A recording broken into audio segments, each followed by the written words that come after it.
en relación a cómo se comportan, cómo se han venido comportando las autoridades, las agencias reguladoras con el tema del glifosato, y en general también con otras sustancias químicas tóxicas, pero en el caso del glifosato especialmente, hay algunas cosas interesantes que contarles. Una de ellas tiene que ver con los llamados límites máximos de residuo, los niveles legales en general que se establecen y que las agencias reguladoras, las autoridades, nos dicen que son unos niveles seguros de concentración. Es decir, que si se establece un umbral oficialmente de concentración de una sustancia y no se supera ese umbral, pues no hay riesgo para la salud de los ciudadanos. No tenemos que preocuparnos. Y mucha gente imagina, porque sería lo normal, en un mundo ideal, que estos niveles legales, estos parámetros, estas concentraciones que se establecen, pues realmente son la última línea de defensa de la salud pública frente a la exposición a las sustancias contaminantes. Sin embargo, hay que decir que eso sería así en un mundo ideal, pero que demasiadas veces nuestro mundo no es un mundo ideal, precisamente, ¿no? Y en especial, en el caso del glifosato, pues hay algunos ejemplos de que lo legal y lo seguro no tienen por qué coincidir necesariamente. La historia comienza cuando se empiezan a producir resistencias en las llamadas malas hierbas, las hierbas silvestres, que con el glifosato pues quieren ser combatidas, ¿no? Se echa el glifosato para matar a esas hierbas silvestres que compiten con los cultivos, ¿no? ¿Y qué es lo que sucede? Pues que estas hierbas silvestres empiezan a generar resistencia al glifosato. Es decir, que cada vez hay que utilizar cada vez una mayor cantidad de glifosato para poder acabar, para poder matar a estas llamadas por algunos agricultores malas hierbas, ¿no? Entonces se van generando resistencias, cada vez hay que utilizar mayores cantidades de glifosato. Se hacen resistentes. Y claro, llega un punto en que ya hay que utilizar tanto glifosato que hasta la propia cosecha a lo mejor hasta se ve amenazada, porque claro, el glifosato es un herbicida y puede también acabar dañando a la propia cosecha. Entonces a las multinacionales, en este caso a Monsanto, se les ocurrió la gran idea de manipular genéticamente, por ejemplo, a la soja, para que resistiera al glifosato. Se hace una manipulación genética que hace que la soja resista el glifosato. Con lo cual, se puede utilizar más y más glifosato, cantidades ingentes de glifosato para matar las hierbas silvestres. Esto, evidentemente, originó y ha venido originando a lo largo del tiempo un incremento brutal en el uso del glifosato en muchas zonas del mundo, donde se utiliza el glifosato, pues por ejemplo en la soja, ¿no? La soja manipulada genéticamente, la soja transgénica resistente al glifosato. A nivel mundial, desde que se introdujeron las cosechas transgénicas resistentes al glifosato, se ha incrementado 15 veces el uso de esta sustancia. 15 veces. Y claro, ¿qué venía de la mano con esto? Porque claro, utilizan mayores cantidades de glifosato, también pueden quedar mayores cantidades de residuo de glifosato en la soja, lo cual también puede generar evidentemente un problema, ¿no? ¿Y qué solución se les ocurrió a las autoridades? Como el incremento del uso del glifosato venía de la mano también con un incremento de la presencia de residuos de glifosato en las cosechas, y había unos límites legales establecidos con anterioridad, pues ¿qué es lo que hicieron?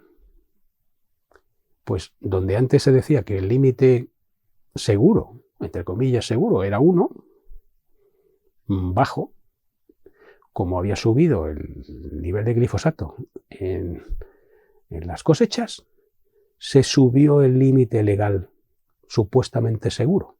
Cabe preguntarse, a ver, si lo que ayer nos decían que era seguro, una concentración más baja nos decían que era segura y una concentración más alta era insegura, ¿cómo es que hoy nos dicen que la concentración más alta es segura si ayer nos decían lo contrario, ¿verdad? Pues porque no hay criterio científico alguno que justifique que se incremente el nivel permitido.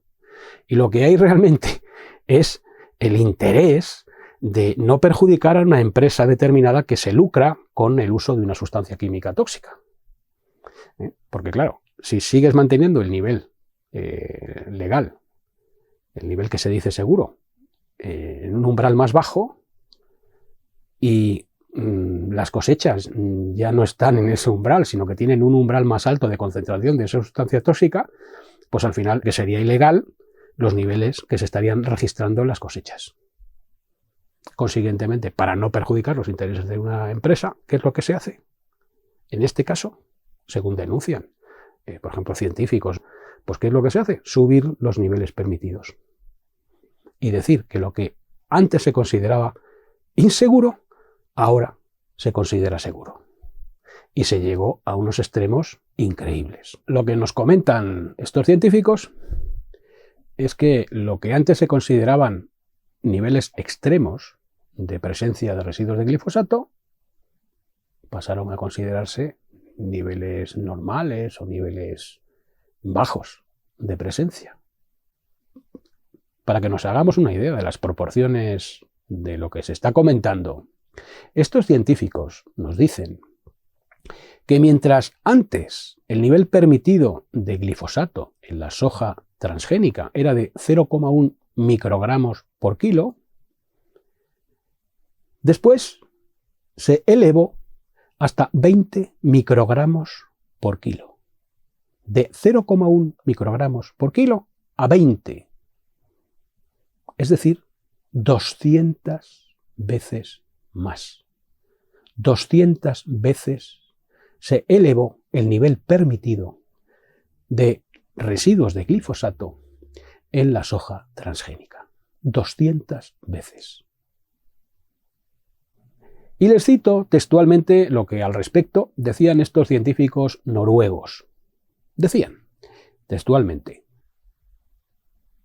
en todos estos casos, los valores de los límites máximos de residuo parecen haber sido ajustados no basándose en una nueva evidencia científica que indicase que la toxicidad del glifosato fuese menor que la que previamente se pensaba, sino en una respuesta pragmática al incremento real observado en el contenido de residuos en la soja manipulada genéticamente para ser resistente al glifosato.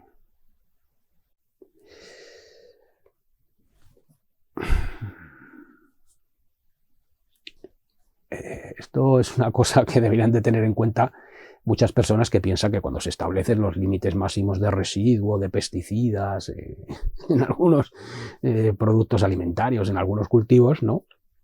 Es que se ha tenido en cuenta de manera muy sesuda la evidencia científica, ¿no? Bueno, pues esto es lo que dicen estos científicos noruegos. Se incrementaron 200 veces los límites máximos de residuos de glifosato en la soja transgénica, simplemente porque como se había incrementado el uso de ese pesticida, como el uso del pesticida había crecido y habían crecido los residuos, sin datos científicos que lo hicieran aconsejable, sino simplemente para no chafar un negocio, se subieron los límites legales permitidos. Pero esto que hemos comentado, con los límites máximos de residuo, no solo sucede con la soja transgénica. Miremos, si no, lo que sucede con amplias extensiones de cultivo de cereal en Europa, en Estados Unidos, etcétera, ¿no? Tradicionalmente, cuando llegaba la época de la cosecha, pues se esperaba a que el astro rey, el sol, pues secara las cosechas de cereal y entonces se cosechaban. Pero a alguien se le ocurrió la brillante idea de que, bueno, que no había que esperar a que el sol, de manera natural, secara las cosechas, que podían secarse las cosechas echándoles herbicida, y además de una manera uniforme y en el momento que tú quieres, y bueno, por las razones que sea, ¿no? El caso es que se ha extendido mucho. Y esto también, claro, originó un incremento también de las ventas de glifosato, del empleo de este herbicida en los campos de cereal. Lo cual también, claro, traía aparejado el problema de que se podía ver incrementada la presencia de residuos de glifosato en los cereales. ¿Y qué es lo que sucedió ante este hecho, ¿no? El hecho era que, claro, este uso del glifosato podía hacer que a lo mejor se superaran los niveles permitidos. Y si se superaban los niveles permitidos, pues a lo mejor podía haber un problema para los que venden los pesticidas, porque a lo mejor habría que prohibir ese uso. Pero no. Las empresas se movilizaron. Y como nos comentan, pues pidieron a las autoridades que se aumentaran las concentraciones permitidas. ¿Y qué se hizo? Pues eso mismo. Se aumentaron las concentraciones permitidas. De modo que, como nos cuentan investigadores, por ejemplo, entre los años 1993 y 2015, la cantidad de glifosato permitida en los granos de trigo pasó a ser 300 veces superior, pasando desde los 0,1 a los 30 partes por millón. 300 veces superior. En la paja de trigo fue de 1000 veces superior, al pasar de los 0,1 a convertirse en 100 partes por millón.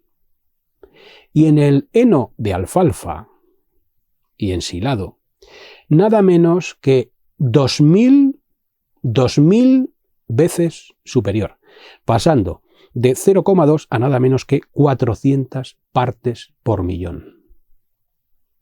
Con esas subidas, los fabricantes de pesticidas no debían temer ya tanto que alguna vez se podían disparar las alertas porque se superasen los límites legales de sus venenos en los cultivos cosechados.